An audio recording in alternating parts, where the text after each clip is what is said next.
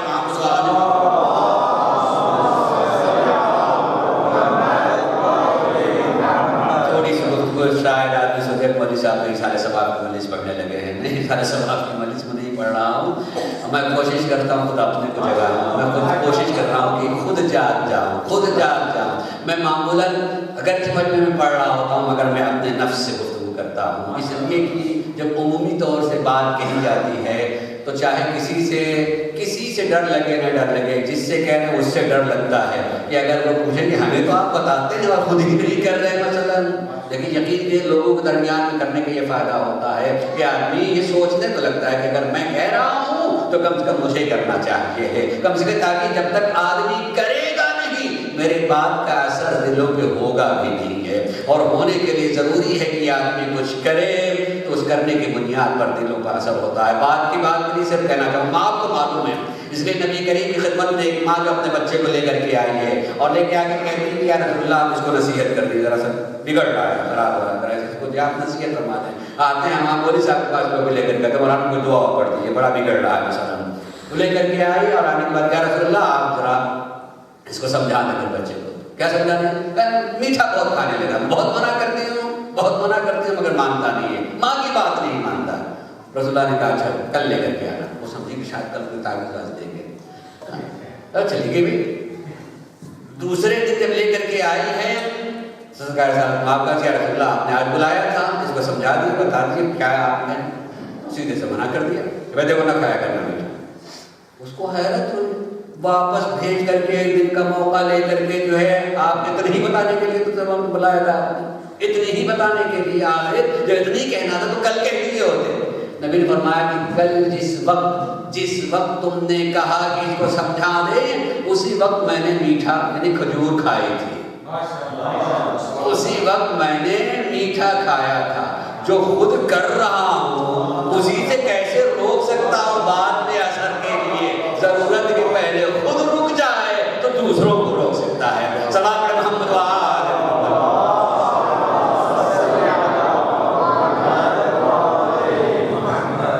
سماج پر دکھتی رگوں پر عام طور سے انگلی رکھنے کی میں کوشش تو نہیں کرتا ہوں.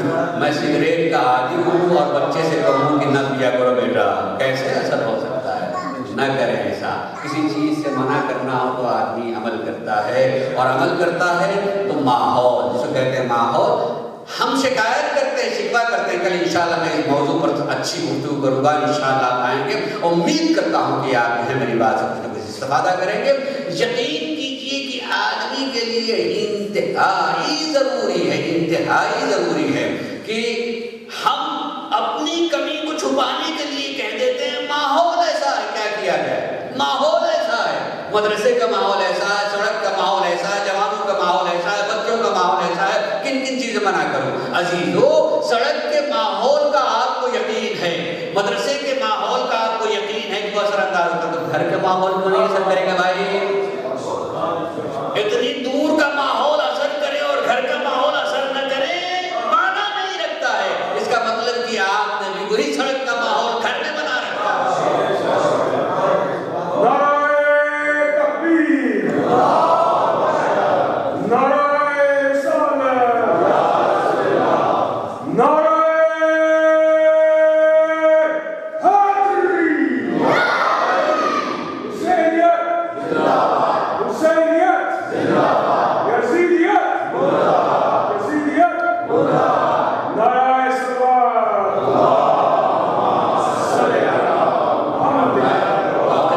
متوجہ نہیں تھا، میں نے دیکھا، اس لیے میں نے کل یہ بات کہی تھی کہ سننے والوں کے چہرے کھڑی ہوتے ہیں، اس پر ابھی 12 نہیں بجے تھے، یقین لگ رہا تھا کہ میں اور پڑھ سکوں گا، اس لیے جو ہے دیکھا اب صرف 5 منٹ میں بات کو سمیٹ رہا ہوں، اب بھی 8-9 روز اور ہیں، میں اپنی بھرپور کوشش کروں گا۔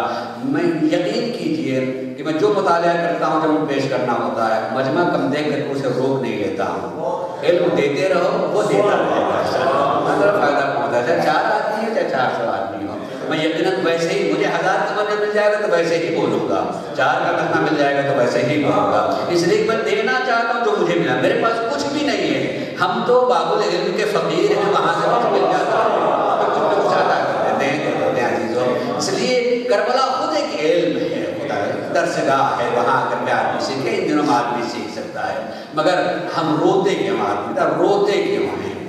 روتے ہم اس کے ایک کتاب زندگی ہونے پہ نہیں روتے ہیں، اس کے کتاب زندگی ہو جانے پہ نہیں روتے ہیں، جنہوں نے زندگیاں دی ہیں ان پر ظلم جو ہوگا اسے پڑھ کے روتے ہیں۔ کوئی بھی انسان کیوں نہیں روئے گا؟ کیوں نہیں روئے گا؟ ذرا سے ایک لمحے کے لیے سوچیں کہ مدینے سے جب یہ قافلہ نکل رہا ہے تو عبداللہ ابن سنان یہ کہتا ہے کہ میں اسی دن مدینے میں آیا تھا، میں نے دیکھا مدینے کی کیفیت عجیب سی ہے، فضا غمگین سی ہے، میں نے کسی سے پوچھا کہ بھائی آخر کیوں آج اداس سا ماحول دکھائی دے رہا ہے، بے خبر تمہیں پتہ نہیں ہے فرزند رسول آج مدینہ چھوڑ رہے ہیں، فرزند رسول آج مدینہ چھوڑ رہے ہیں۔ لہٰذا میں محلے بنی ہاشم کی طرف گیا، میں نے دیکھا کہ وہاں سامان سفر تیار ہے، سرکار سید الشہداء ایک طرف کرسی لگائے ہوئے بیٹھے ہوئے ہیں، جوان اثاثۂ سفر کو لا کر کے ہے اونٹوں کے پالانوں پر جمع کر رہے ہیں، اور دیکھتے تھے میں نے دیکھا کہ اب سوار ہونے کے لیے لوگ بھی آ رہے ہیں، مطلب میں نے دیکھا کہ ایک جوان اٹھا ہے اور گھر کے اندر سے ایک خاتون نقاب پوش نکلی ہے، ان خاتون کو اس جوان نے سوار کرایا ہے۔ میں نے کسی سے پوچھا کہ یہ کون ہے جنہیں سوار کیا؟ ان کو پتہ نہیں، یہ یتیم قاسم ہے، اپنی ماں کو سوار کر رہا ہے، یتیم قاسم ہے جو اپنی ماں کو سوار کر رہے ہیں۔ تھوڑی ہی دیر میں نے دیکھا کہ ایک جوان کڑیل جوان کھڑا ہوتا ہے اور کھڑے ہونے کے بعد استقبال کیا ہے، اور استقبال کرنے کے بعد جو ہے خاتون کو سوار کے میں نے پوچھا یہ کون؟ تو پتہ نہیں، حسین کا جوان بیٹا علی اکبر ہے، اپنی ماں کو سوار کر رہے ہیں، اپنی ماں کو سوار کر رہے ہیں۔ اور مرتبہ کہتا میں نے ایک مرتبہ دیکھا کہ کوئی ایک شخص نہیں، خود فرزند زہرا نے اپنی کرسی چھوڑ دی ہے اور کھڑے ہو جاتے ہیں، ایک طرف سے عباس پڑھنے لگتے ہیں، دوسری طرف علی اکبر پڑھنے لگتے ہیں، اور ایک طرف امام حسین آگے پڑھ رہے ہیں۔ میں حیرت میں یہ کون سی خاتون ہے اس کے لیے وقت کا امام آگے بڑھا اور بڑھ کر کے آ کر کے رکعت کو سنبھال رہے ہیں۔ ایک بڑا پوچھا کون؟ تمہیں نہیں معلوم؟ یہ علی کی بیٹی زینب جا رہی ہے، جن کے لیے امام حسین خود گئے کھڑے ہو جاتے ہیں۔ ذرا ایک لمحے کے لیے آنکھ بند کر کے سوچیں، یہ مدینے کا عالم تھا کہ مدینے میں امام حسین بہن کو سوار کر رہے ہیں، جوان بھائی جو ہے اور بھتیجا جو ہے آیا سوار کرنے کے اثر آذور کو، وہی زینب کبھی دائیں دیکھ رہی ہے کبھی بائیں دیکھ رہی ہے۔ اے میرے بھیا کے باوفا ساتھیوں، زینب تنہا ہے، کوئی سوار کرنے والا نہیں ہے، اور شاید ہر طرف سے آواز آئی ہو شہزادی ہمیں موت نے مجبور کر دیا ہے، اور شاید ایک طرف گوش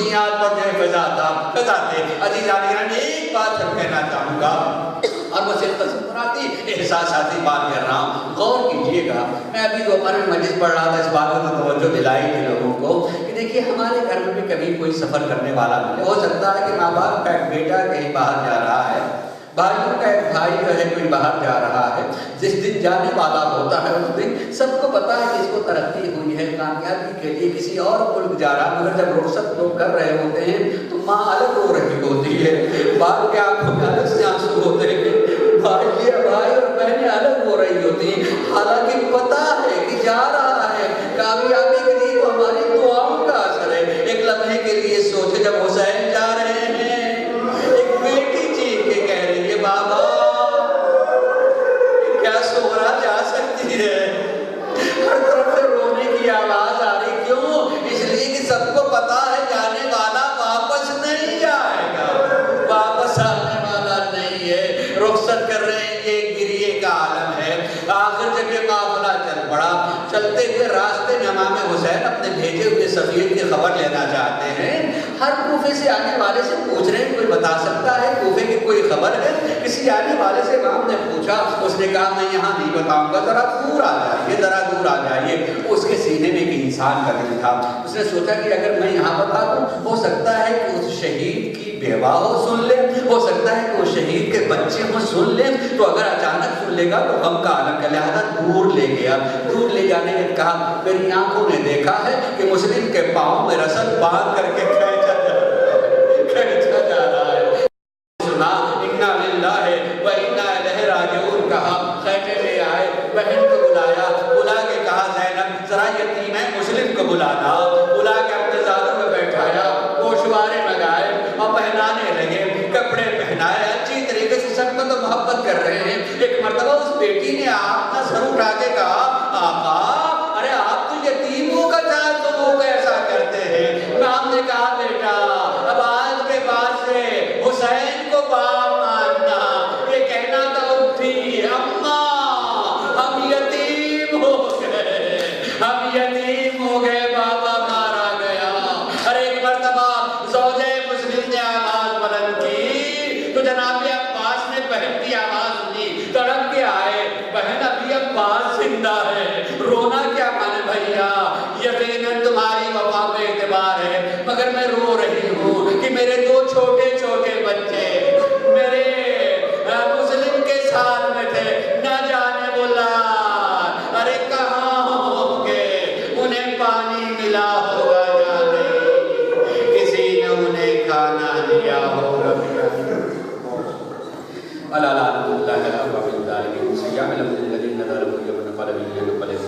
پروردگارہ ہمارے اس مقصد سے عمل کو قبول فرما لے، معبود ہم جو صاحبان حاجت ان کی حاجت کو پورا فرما دے، جو مریض انہیں شفا عنایت فرما دے۔